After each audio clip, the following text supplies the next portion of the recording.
you guys? All right, so today what I want to try and do is I want to try and answer what is, I think, the most asked question that I'm currently getting. And that question is, how and what am I using to ride my bike inside? Now, if you don't know, I have recently started training for my first triathlon. And with that, you have to swim, you have to bike, and you have to run. Now, I've been able, I can run outside, that's totally fine.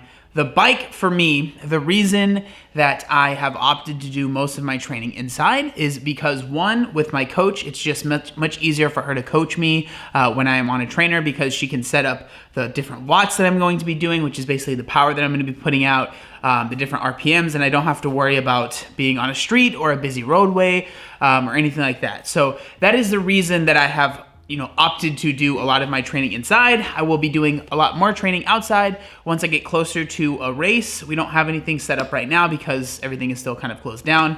But that is the main reason that I have opted to train inside. And then a couple of the other, positives, or like the things that's nice about training inside, is, one, there's just a lot less variables. So I don't have to worry about, like my tire going flat or like something breaking on the bike. Like if something breaks on the bike, I just get off the bike and I can fix it, right? So there's just a lot less variables and things that can go wrong when I'm training inside. So what I want to do is show you what I use and kind of give you the rundown on how I use those things, then also maybe give you a couple different ideas or cheaper options for those of you guys that maybe don't want to spend as much money as I've spent, because I definitely have spent quite a bit of money on this. So it's definitely, the option that I have is not the cheapest option by any means, but I really like it and it's been working really well for me.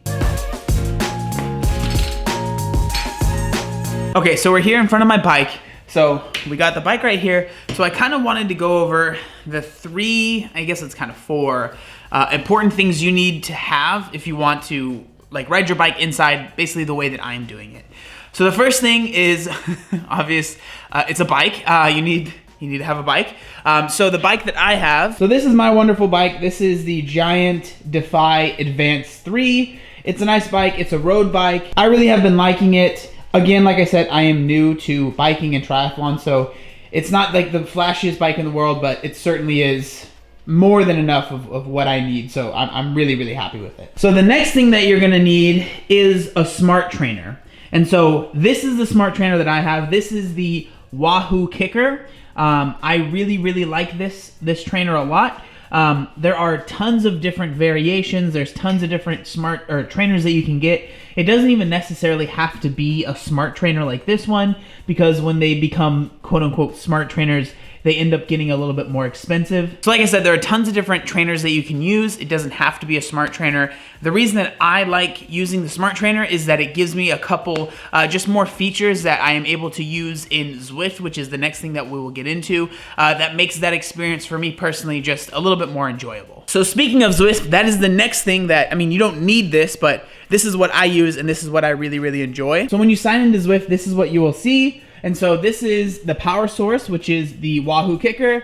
Cadence is the kicker, and then the controllable is also the kicker. And then I also use my heart rate, and what I use for my heart rate is this thing right here, which is actually the Wahoo Ticker Fit, which goes around my forearm, which works really well. I really, really like this a lot. With using Zwift, what you do is you'll click OK right there, and then it'll bring you into basically a virtual world that you will be able to ride in. So what I really like about Zwift is that all of these people that you see riding by me, those are actual people that are using Zwift themselves. And like I was saying, one of the reasons that I really, really like using the smart trainer for myself is if you are in Zwift and you are riding and you get to a hill, this trainer will then increase basically it'll make it harder to pedal. And so it'll feel like you were going up a hill in real life.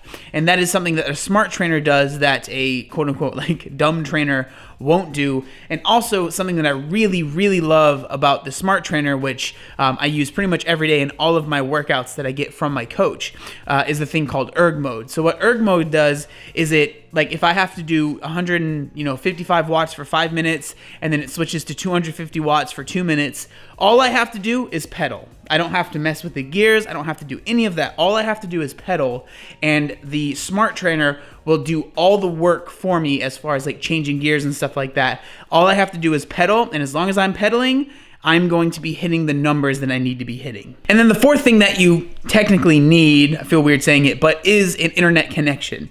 So basically what I do is I bring the bike over here. Right now it's always connected to the Smart Trainer because I'm not riding it outside right now. And then I plug the Smart Trainer in just to a wall, and then via Bluetooth, it connects with the computer that I have over here. So it connects with this computer, and then so whatever I do on the Smart Trainer is transported over to the computer, and then I just being extra, I have this connected to the TV that I have in front of me because it's just a bigger screen. One of the other really nice integrations that I like is I use a program called Training Peaks with my coach, and what she does is she just inputs the workouts into Training Peaks, and I can go into Zwift and I click on this thing, it's called Workouts, and then it'll have my specific workout, bam, right there. And I just click on that workout, and then I can ride the workout, and I don't have to think about anything. I have it in erg mode, and it really does just make things more simple, more streamlined, and it's seriously a really, really great experience. So basically the four things that you need, like I said before, is you need a bike, you need a trainer. It doesn't have to be a Smart Trainer. Now I really like the trainer that I have, the Wahoo Kicker, but I know that Wahoo also makes the Kicker Core, which is still a Smart Trainer, but it's just, it's quite a bit more, quite a bit cheaper. But there's also, just type in on Google, right, Smart Trainer, and you'll find a bunch of options, and there's tons of videos that go over the pros and cons of each of them, so you can definitely find one for yourself that fits your budget. So you need that, you'll need Zwift, and then you will need an internet connection. And those are the main four things that you need, and those are the four things that I use.